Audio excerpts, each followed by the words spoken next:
Next top ನ್ಯೂಸ್ಗೆ ಸ್ವಾಗತ. ನಾನು ಮೇಘನಾ ಪ್ರಣುಸ್. ಟಾಪ್ ನ್ಯೂಸ್ ನೋಡೋಣ ಅದಕ್ಕೂ ಮುನ್ನ ಈ ಕ್ಷಣದ ಹೆಡ್ಲೈನ್ಸ್. ಜನಸಾಮಾನ್ಯರಿಗೆ ನಿಲ್ಲದ ಬೆಲೆ ಏರಿಕೆ ಶಾಕ್. ಅಡುಗೆ ಎಣ್ಣೆ ದರದಲ್ಲಾಯ್ತು ಭಾರಿ ಏರಿಕೆ. ಸನ್ಫ್ಲವರ್ ಆಯಿಲ್ ಖರೀದಿ ಬಲು ದುಬಾರಿ. ವೇತನ ಹೆಚ್ಚಳಕ್ಕೆ ಮುಂದುವರಿದ ಸರ್ಕಾರಿ ನೌಕರರ ಪಟ್ಟು.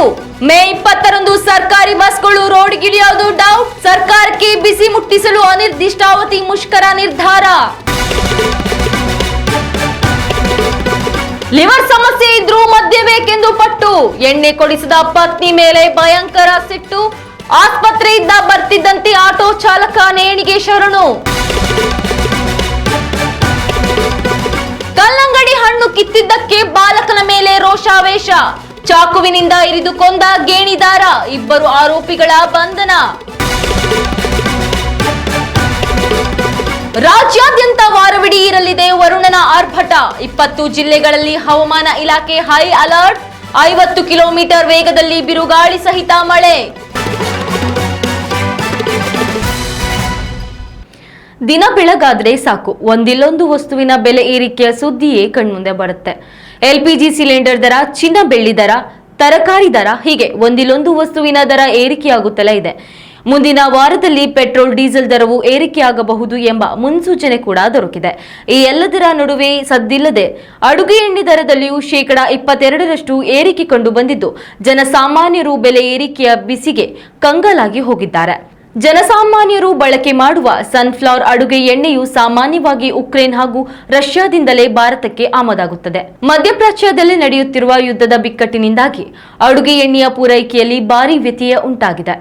ಹೀಗಾಗಿ ಅಡುಗೆ ಎಣ್ಣೆಯ ದರದಲ್ಲಿ ಏರಿಕೆಯಾಗುತ್ತಿದೆ ಎಂಬುದು ವ್ಯಾಪಾರಿಗಳ ಮಾತಾಗಿದೆ. ಇನ್ನು ಅಡುಗೆ ಎಣ್ಣೆಯ ಪೂರೈಕೆಯಲ್ಲಿ ಉಂಟಾದ ವ್ಯತ್ಯಯದಿಂದ ಬೆಲೆ ಏರಿಕೆಯಾಗುತ್ತಿರುವುದು ಒಂದೆಡೆಯಾದರೆ, ಇದನ್ನೇ ಬಂಡವಾಳವಾಗಿಸಿಕೊಂಡು ಅಡುಗೆ ಎಣ್ಣೆಯಲ್ಲಿ ನಕಲಿ ಅಭಾವ ಸೃಷ್ಟಿ ಮಾಡುತ್ತಿರುವ ಘಟನೆ ಕೂಡ ಬೆಳಕಿಗೆ ಬರುತ್ತಿದೆ. ಅಡುಗೆ ಎಣ್ಣೆ ದಾಸ್ತಾನಿನಲ್ಲಿ ನಕಲಿ ಅಭಾವ ಸೃಷ್ಟಿಸಿ ಬಳಿಕ 750 ರೂಪಾಯಿ ಎಣ್ಣೆಯನ್ನ 1100 ರೂಪಾಯಿಗಳಿಗೆ ಮಾರಾಟ ಮಾಡುತ್ತಿರುವ ಆರೋಪ ಕೂಡ ಕೇಳಿ ಬಂದಿದೆ. ಈ ಎಲ್ಲಾ ಘಟನೆಗಳಿಂದ ರೋಸಿ ಹೋಗಿರುವ ಜನಸಾಮಾನ್ಯರು ತಮ್ಮ ಅಡುಗೆ ಮನೆಯಲ್ಲಿ ಸನ್ಫ್ಲವರ್ ಎಣ್ಣೆಗಳಿಗೆ ಗುಡ್ ಬೈ ಹೇಳುವ ನಿರ್ಧಾರಕ್ಕೆ ಬಂದಂತಿದೆ. ದುಬಾರಿ ದರ ನೀಡಿ ಸನ್ಫ್ಲವರ್ ಎಣ್ಣೆ ಖರೀದಿಸುವ ಬದಲು ಅಡುಗೆಗೆ ಸೋಯಾಬೀನ್ ಅಥವಾ ಕೊಬ್ಬರಿ ಎಣ್ಣೆಗಳನ್ನ ಬಳಕೆ ಮಾಡುವ ಬಗ್ಗೆ ಜನಸಾಮಾನ್ಯರು ಯೋಚಿಸುತ್ತಿದ್ದಾರೆ. ಭವಿಷ್ಯದಲ್ಲಿ ಸನ್ಫ್ಲವರ್ ಎಣ್ಣೆಗೆ ಬೇಡಿಕೆ ಕಡಿಮೆಯಾದಲ್ಲಿ ಪರಿಸ್ಥಿತಿ ತಾನಾಗಿಯೇ ಹತೋಟಿಗೆ ಬರುವ ಸಾಧ್ಯತೆ ಇದೆ. ಉತ್ತಮ ಸಂಸ್ಕಾರಯುತ ಶಿಕ್ಷಣದೊಂದಿಗೆ VSS English medium CBSE school Udupi Muddur. ನರ್ಸರಿಯಿಂದ 10ನೇ ತರಗತಿವರೆಗೆ ಶಿಕ್ಷಣದ ಜೊತೆಗೆ 5ರಿಂದ 10ನೇ ತರಗತಿವರೆಗಿನ ವಿದ್ಯಾರ್ಥಿನಿಯರಿಗೆ ಉತ್ತಮ ಹಾಸ್ಟೆಲ್ ಸೌಲಭ್ಯವೂ ಇದೆ. ನಿಮ್ಮ ಮಕ್ಕಳ ಪ್ರವೇಶಾತಿಗಾಗಿ ಈ ಸಂಖ್ಯೆಗೆ ಕರೆ ಮಾಡಿ. ವೇತನ ಹೆಚ್ಚಳ ಸೇರಿದಂತೆ ವಿವಿಧ ಅನೇಕ ಬೇಡಿಕೆಗಳ ಈಡೇರಿಕೆ ವಿಚಾರದಲ್ಲಿ ಅದ್ಯಾಕೋ ಸರ್ಕಾರ ಹಾಗೂ ಸಾರಿಗೆ ಇಲಾಖೆಯ ನೌಕರರಿಗೆ ತಾಳಮೇಳ ಕೂಡಿ ಬರುತ್ತಿಲ್ಲ. ಈಗಾಗಲೇ 12 ಸುತ್ತಿನ ಮಾತುಕತೆ ನಡೆಸಲಾಗಿದ್ದರೂ ಯಾವುದೇ ಪ್ರಯೋಜನವಾದಂತೆ ಕಾಣುತ್ತಿಲ್ಲ. ಸಾರಿಗೆ ನೌಕರರ ಬೇಡಿಕೆಯ ಈಡೇರಿಕೆಗೆ ಸರ್ಕಾರ ನೀಡಿದ ಪ್ರಸ್ತಾವನೆಯನ್ನ ಸಾರಿಗೆ ಇಲಾಖೆ ನೌಕರರ ಸಮಿತಿ ತಿರಸ್ಕರಿಸಿದೆ. ಹೀಗಾಗಿ ಮತ್ತೊಮ್ಮೆ ರಾಜ್ಯದ ಪ್ರಯಾಣಿಕರಿಗೆ ಸಾರಿಗೆ ನೌಕರರ ಮುಷ್ಕರದ ಬಿಸಿ ತಟ್ಟುವ ಕಾಲ ಸನ್ನಿಹಿತವಾಗಿದೆ. ವೇತನ ಏರಿಕೆ ಸೇರಿದಂತೆ ವಿವಿಧ ಬೇಡಿಕೆಗಳ ಈಡೇರಿಕೆಗೆ ಆಗ್ರಹಿಸಿದ ರಾಜ್ಯದ ಸಾರಿಗೆ ನೌಕರರು ಮೇ 20ರಂದು ಅನಿರ್ದಿಷ್ಟಾವಧಿ ಮುಷ್ಕರಕ್ಕೆ ಕರೆ ನೀಡಿದ್ದಾರೆ. ಹೀಗಾಗಿ ಮೇ 3ನೇ ವಾರದಲ್ಲಿ ಸರ್ಕಾರಿ ಬಸ್ಗಳು ರೋಡಿಗಿಳಿಯುವುದು ಡೌಟ್ ಎನ್ನಲಾಗಿದೆ. ಸರ್ಕಾರ ಹಾಗೂ ಸಾರಿಗೆ ನೌಕರರ ನಡುವಿನ ಹಗ್ಗಜಗ್ಗಾಟದಲ್ಲಿ ಪ್ರಯಾಣಿಕರು ಬಡವಾಗಬೇಕಾಗಿದೆ. ಇನ್ನು ಸರ್ಕಾರದ ಎದುರು ಸಾರಿಗೆ ಇಲಾಖೆ ನೌಕರರು ಇಟ್ಟಿರುವ ಬೇಡಿಕೆ ನೋಡೋದಾದ್ರೆ, ಕಳೆದ 38 ತಿಂಗಳಿನಿಂದ ಬಾಕಿ ಇರುವ ವೇತನವನ್ನ ಒಮ್ಮೆಲೆ ಪಾವತಿಸಬೇಕು. 2024ರ ಜನವರಿ 1ಕ್ಕೆ ಪೂರ್ವಾನ್ವಯವಾಗುವಂತೆ ವೇತನದಲ್ಲಿ 25% ಏರಿಕೆ ಮಾಡಬೇಕು.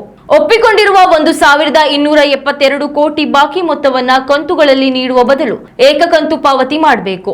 ಬಾಟಾ ಮತ್ತು ಕೋವಿಡ್ ಸಮಯದ ಬಾಕಿ ಹಣವನ್ನ ತಕ್ಷಣವೇ ನೀಡಬೇಕು ಎಂದು ಆಗ್ರಹಿಸಿದೆ. ಆದರೆ ಸಾರಿಗೆ ನೌಕರರ ಎಲ್ಲಾ ಬೇಡಿಕೆಗಳನ್ನು ಈಡೇರಿಸಲು ಸರ್ಕಾರ ಹಿಂದೇಟು ಹಾಕುತ್ತಿದೆ. ಎಲ್ಲಕ್ಕಿಂತ ಮುಖ್ಯವಾಗಿ ಬಾಕಿ ಇರುವ 38 ತಿಂಗಳ ವೇತನವನ್ನ ಒಮ್ಮೆಲೆ ಪಾವತಿಸುವುದು ರಾಜ್ಯ ಸರ್ಕಾರಕ್ಕೆ ದೊಡ್ಡ ತಲೆನೋವಾಗಿದೆ.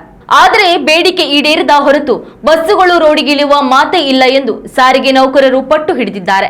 ರಾಜ್ಯ ಸರ್ಕಾರ 3 ವರ್ಷಗಳ ಯಶಸ್ವಿ ಆಡಳಿತವನ್ನ ಪೂರ್ಣಗೊಳಿಸುವ ಸಂದರ್ಭದಲ್ಲಿಯೇ ರಾಜ್ಯ ಸಾರಿಗೆ ನೌಕರರು ಈ ನಿರ್ಧಾರಕ್ಕೆ ಬಂದಿದ್ದು, ಈ ಸವಾಲನ್ನ ರಾಜ್ಯ ಸರ್ಕಾರ ಹೇಗೆ ನಿಭಾಯಿಸಲಿದೆ ಅನ್ನೋದನ್ನ ಕಾದು ನೋಡಬೇಕಾಗಿದೆ. ಅತಿಯಾದ ಮದ್ಯಪಾನದಿಂದಾಗಿ ಲಿವರ್ ಸೋಂಕಿಗೆ ಒಳಗಾಗಿದ್ದ ವ್ಯಕ್ತಿಯೊಬ್ಬರು ಪತ್ನಿ ಮದ್ಯ ಕೊಡಿಸಿಲ್ಲ ಎಂದು ಮನನೊಂದು ಆತ್ಮಹತ್ಯೆಗೆ ಶರಣಾದ ವಿಲಕ್ಷ ಘಟನೆಯೊಂದು ಉತ್ತರ ಕನ್ನಡ ಜಿಲ್ಲೆಯ ಕಾರವಾರದ ಕದ್ರಾ ಚರ್ಚ್ ವಾರ್ಡ್ನಲ್ಲಿ ಸಂಭವಿಸಿದೆ. ಮೃತ ವ್ಯಕ್ತಿಯನ್ನ 49 ವರ್ಷದ ಆಟೋ ಚಾಲಕ ಡುಮ್ಮಿಂಗ್ ಮನ್ವೆಲ್ ರೋಡಿಗ್ರೆಸ್ ಎಂದು ಗುರುತಿಸಲಾಗಿದೆ. ಆಟೋ ಚಾಲಕನಾಗಿದ್ದ ಡುಮ್ಮಿಂಗ್ ಅತಿಯಾದ ಮದ್ಯದ ಚಟ ಹೊಂದಿದ್ದರು. ವಿಪರೀತ ಮದ್ಯದ ಸೇವನೆಯಿಂದಾಗಿ ಅವರ ಲಿವರ್ ಸೋಂಕಿಗೆ ಒಳಗಾಗಿದ್ದು ಕುರ್ನಿಪೇಟೆಯ ಆಯುರ್ವೇದದ ಆಸ್ಪತ್ರೆಯಲ್ಲಿ ಚಿಕಿತ್ಸೆ ಪಡೆದುಕೊಳ್ಳುತ್ತಿದ್ದರು.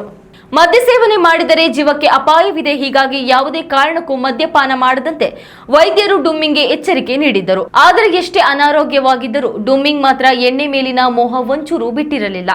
ವೈದ್ಯರ ಮಾತಿನಂತೆ ಡುಮ್ಮಿಂಗ್ ಪತ್ನಿ ಅನಿತಾ ನಜರೇತ್ ಪತಿ ಮದ್ಯಪಾನ ಮಾಡದಂತೆ ನಿಗಾ ವಹಿಸಿದ್ದರು. ಪತಿ ಎಷ್ಟೇ ಒತ್ತಾಯ ಮಾಡಿದ್ರೂ ಅನಿತಾ ಡುಮ್ಮಿಂಗ್ಗೆ ಮದ್ಯಪಾನಕ್ಕೆ ಅವಕಾಶ ನೀಡುತ್ತಿರಲಿಲ್ಲ. ತನಗೆ ಮದ್ಯಪಾನ ಮಾಡಲು ಪತ್ನಿ ಬಿಡುತ್ತಿಲ್ಲ ಎಂದು ಬೇಸರಗೊಂಡಿದ್ದ ಡುಮ್ಮಿಂಗ್ ಕದ್ರದ ಆಸ್ಪತ್ರೆಯಿಂದ ಬೆಳ್ಳಂಬೆಳಗ್ಗೆ ಯಾರಿಗೂ ಹೇಳದೆ ಸೀದಾ ಮನೆಗೆ ಎದ್ದು ಬಂದಿದ್ದಾರೆ. ಮನೆಯ ಅಂಗಳದಲ್ಲಿಯೇ ಶೆಡ್ಡಿನ ಜಂತಿಗೆ ಕೇಬಲ್ ವೈರ್ನಿಂದ ನೇಣು ಬಿಗಿದುಕೊಂಡು ಆತ್ಮಹತ್ಯೆಗೆ ಶರಣಾಗಿದ್ದಾರೆ. ಕುಟುಂಬಸ್ಥರು ಮನೆಯಿಂದ ಹೊರಬಂದು ನೋಡಿದಾಗಲೇ ಪ್ರಕರಣ ಹೊರಬಂದಿದೆ. ಈ ಸಂಬಂಧ ಸ್ಥಳೀಯ ಠಾಣೆಯಲ್ಲಿ ಪ್ರಕರಣ ದಾಖಲಾಗಿದೆ. ಉತ್ತಮ ಸಂಸ್ಕಾರಯುತ ಶಿಕ್ಷಣದೊಂದಿಗೆ VSS English medium CBSE school Udupi Muddur. ನರ್ಸರಿಯಿಂದ 10ನೇ ತರಗತಿವರೆಗೆ ಶಿಕ್ಷಣದ ಜೊತೆಗೆ 5ರಿಂದ 10ನೇ ತರಗತಿವರೆಗಿನ ವಿದ್ಯಾರ್ಥಿನಿಯರಿಗೆ ಉತ್ತಮ ಹಾಸ್ಟೆಲ್ ಸೌಲಭ್ಯವೂ ಇದೆ. ನಿಮ್ಮ ಮಕ್ಕಳ ಪ್ರವೇಶಾತಿಗಾಗಿ ಈ ಸಂಖ್ಯೆಗೆ ಕರೆ ಮಾಡಿ. ತನ್ನ ಸಂಬಂಧಿಕರ ಹೊಲದಲ್ಲಿ ಅನುಮತಿ ಇಲ್ಲದೆ ಕಲ್ಲಂಗಡಿ ಕಿತ್ತ ಬಾಲಕನೊಬ್ಬ ಕೊಲೆಯಾದ ಅಮಾನುಷ ಘಟನೆಯು ಆಗ್ರಾದ ಬಸಾಯಿ ಜಾಗ್ವರ್ ಪೊಲೀಸ್ ಠಾಣಾ ವ್ಯಾಪ್ತಿಯ ಸೋನಿಖೇಡ ಗ್ರಾಮದಲ್ಲಿ ಸಂಭವಿಸಿದೆ. 13 ವರ್ಷದ ಬಾಲಕ ಒಂದೇ ಒಂದು ಕಲ್ಲಂಗಡಿ ಕಿತ್ತ ಎಂದು ಕೋಪಗೊಂಡ ಆರೋಪಿಗಳು ಈ ಕೃತ್ಯ ಎಸಗಿದ್ದಾರೆ. ಈ ಸಂಬಂಧ ಆರೋಪಿಗಳಾದ ರಿಯಾಜುದ್ದೀನ್ ಹಾಗೂ ಶಿರಾಜುದ್ದೀನ್ ಅನ್ನು ಪೊಲೀಸರು ಬಂಧಿಸಿದ್ದಾರೆ. ಅಸಲಿಗೆ ಕಲ್ಲಂಗಡಿ ಬೆಳೆದ ಜಮೀನು ಕೊಲೆಯಾದ ಬಾಲಕನ ಕುಟುಂಬಕ್ಕೆ ಸೇರಿತ್ತು. ಈ ಜಮೀನನ್ನು ಆರೋಪಿಗಳಾದ ರಿಯಾಜುದ್ದೀನ್ ಹಾಗೂ ಶಿರಾಜುದ್ದೀನ್ಗೆ ದೇಣಿಗೆಗೆ ನೀಡಲಾಗಿತ್ತು. ಈ ಜಮೀನಿನಲ್ಲಿ ಆರೋಪಿಗಳು ಕಲ್ಲಂಗಡಿ ಬೆಳೆದಿದ್ದರು ಎನ್ನಲಾಗಿದೆ. ತನ್ನದೇ ಕುಟುಂಬಕ್ಕೆ ಸೇರಿದ್ದ ಜಮೀನಾದ್ದರಿಂದ ಬಾಲಕ ಕಲ್ಲಂಗಡಿ ಕೀಳಲು ಹೋಗಿದ್ದಾನೆ. ಅನುಮತಿ ಇಲ್ಲದೆ ಕಲ್ಲಂಗಡಿ ಕೀಳುತ್ತಿದ್ದ ಬಾಲಕನ ನಡೆ ಗೇಣಿದಾರರಿಗೆ ಕೋಪ ತರಿಸಿದೆ. ಇದೇ ಕಾರಣಕ್ಕೆ ಬಾಲಕನ ಮೇಲೆ ಹಲ್ಲೆಯನ್ನ ಮಾಡಿದ್ದಾರೆ. ಬಳಿಕ ಪರಿಸ್ಥಿತಿ ಮತ್ತಷ್ಟು ವಿಕೋಪಕ್ಕೆ ತಿರುಗಿದ್ದು ಬಾಲಕನನ್ನ ಚಾಕುವಿನಿಂದ ಇರಿದು ಕೊಲೆ ಮಾಡಿದ್ದಾರೆ. ಈ ಘಟನೆ ಬಳಿಕ ಸೋನಿಖೇಡ ಗ್ರಾಮದಲ್ಲಿ ಪರಿಸ್ಥಿತಿ ಉದ್ವಿಗ್ನಗೊಂಡಿದ್ದು ಬಿಗಿ ಪೊಲೀಸ್ ಭದ್ರತೆ ಕಲ್ಪಿಸಲಾಗಿದೆ. ಕರ್ನಾಟಕದಲ್ಲಿ ಬಿಸಿಲ ಬೇಗೆಯಿಂದ ಕಂಗಿಟ್ಟ ಜನರಿಗೆ ವರುಣದೇವ ತಂಪೇರಲು ಸಜ್ಜಾಗಿದ್ದಾನೆ. ಮುಂದಿನ 7 ದಿನಗಳ ಕಾಲ ರಾಜ್ಯಾದ್ಯಂತ ಭಾರಿ ಮಳೆಯಾಗಲಿದೆ ಎಂದು ಹವಾಮಾನ ಇಲಾಖೆ ಮುನ್ಸೂಚನೆ ನೀಡಿದೆ. ಕೇವಲ ಮಳೆ ಮಾತ್ರವಲ್ಲದೆ ಗಂಟೆಗೆ 30ರಿಂದ 50 ಕಿಲೋಮೀಟರ್ ವೇಗದಲ್ಲಿ ಗಾಳಿ ಬೀಸುವ ಸಾಧ್ಯತೆ ಇರುವುದರಿಂದ ಸಾರ್ವಜನಿಕರು ಎಚ್ಚರಿಕೆಯಿಂದ ಇರಲು ಸೂಚಿಸಲಾಗಿದೆ. ದಕ್ಷಿಣ ಒಳನಾಡಿನ ಜಿಲ್ಲೆಗಳಾದ ಬೆಂಗಳೂರು ನಗರ, ಬೆಂಗಳೂರು ಗ್ರಾಮಾಂತರ, ಮೈಸೂರು, ಕೊಡಗು ಮತ್ತು ಚಾಮರಾಜನಗರದಲ್ಲಿ ಮಳೆ ಆರ್ಭಟ ಜೋರಾಗಲಿದೆ. ವಿಶೇಷವಾಗಿ ಮೇ 5 ಮತ್ತು ಮೇ 6ರಂದು ಈ ಭಾಗದಲ್ಲಿ ಗುಡುಗು ಸಿಡಿಲು ಸಹಿತ ಅತಿ ಹೆಚ್ಚು ಮಳೆಯಾಗುವ ಮುನ್ಸೂಚನೆ ಇದೆ. ಕೊಡಗು ಜಿಲ್ಲೆಯಲ್ಲಿ ಈಗಾಗಲೇ ಮುನ್ನೆಚ್ಚರಿಕಾ ಕ್ರಮಗಳನ್ನು ಕೈಗೊಳ್ಳಲಾಗಿದೆ. ಉತ್ತರ ಒಳನಾಡು ಮತ್ತು ಕರಾವಳಿ ಭಾಗದಲ್ಲಿ ಹವಾಮಾನ ಬಹುತೇಕ ಒಣದಾಗಿರಲಿದೆ. ಆದರೆ ಅಲ್ಲಲ್ಲಿ ಮೋಡ ಕವಿದ ವಾತಾವರಣವಿರಲಿದ್ದು ಸಾಧಾರಣ ಮಳೆಯಾಗುವ ಸಂಭವವಿದೆ. ದಕ್ಷಿಣ ಕರ್ನಾಟಕಕ್ಕೆ ಹೋಲಿಸಿದರೆ ಈ ಭಾಗಗಳಲ್ಲಿ ವರುಣನ ಅಬ್ಬರ ತುಸು ಕಡಿಮೆ ಇರಲಿದೆ. ಮಳೆ ಮತ್ತು ಗಾಳಿ ಜೋರಿರುವ ಸಮಯದಲ್ಲಿ ಮರಗಳ ಕೆಳಗೆ ಆಶ್ರಯ ಪಡೆಯಬೇಡಿ. ಸಿಡಿಲು ಬರುವ ಮುನ್ಸೂಚನೆ ಇದ್ದರೆ ತೆರೆದ ಪ್ರದೇಶದಲ್ಲಿ ಇರದೆ ಸುರಕ್ಷಿತ ಕಟ್ಟಡಗಳ ಒಳಗೆ ಇರಿ ಎಂದು ಹವಾಮಾನ ಇಲಾಖೆ ಎಚ್ಚರಿಸಿದೆ. ರೈತರು ತಮ್ಮ ಬೆಳೆ ಮತ್ತು ಜಾನುವಾರುಗಳ ರಕ್ಷಣೆಗೆ ಅಗತ್ಯ ಕ್ರಮ ಕೈಗೊಳ್ಳುವಂತೆ ಕೋರಲಾಗಿದೆ. ಇನ್ನಷ್ಟು ತಾಜಾ ಸುದ್ದಿಗಳಿಗಾಗಿ ನೋಡ್ತಾ ಇರಿ ನ್ಯೂಸ್ ನೆಕ್ಸ್ಟ್. ಇದು ವರ್ತಮಾನದ ಕೈಗನ್ನಡಿ. ಉತ್ತಮ ಸಂಸ್ಕಾರಯುತ ಶಿಕ್ಷಣದೊಂದಿಗೆ VSS English medium CBSE school Udupi Muddur. ನರ್ಸರಿಯಿಂದ 10ನೇ ತರಗತಿವರೆಗೆ ಶಿಕ್ಷಣದ ಜೊತೆಗೆ 5ರಿಂದ 10ನೇ ತರಗತಿವರೆಗಿನ ವಿದ್ಯಾರ್ಥಿನಿಯರಿಗೆ ಉತ್ತಮ ಹಾಸ್ಟೆಲ್ ಸೌಲಭ್ಯವೂ ಇದೆ. ನಿಮ್ಮ ಮಕ್ಕಳ ಪ್ರವೇಶಾತಿಗಾಗಿ ಈ ಸಂಖ್ಯೆಗೆ ಕರೆ ಮಾಡಿ.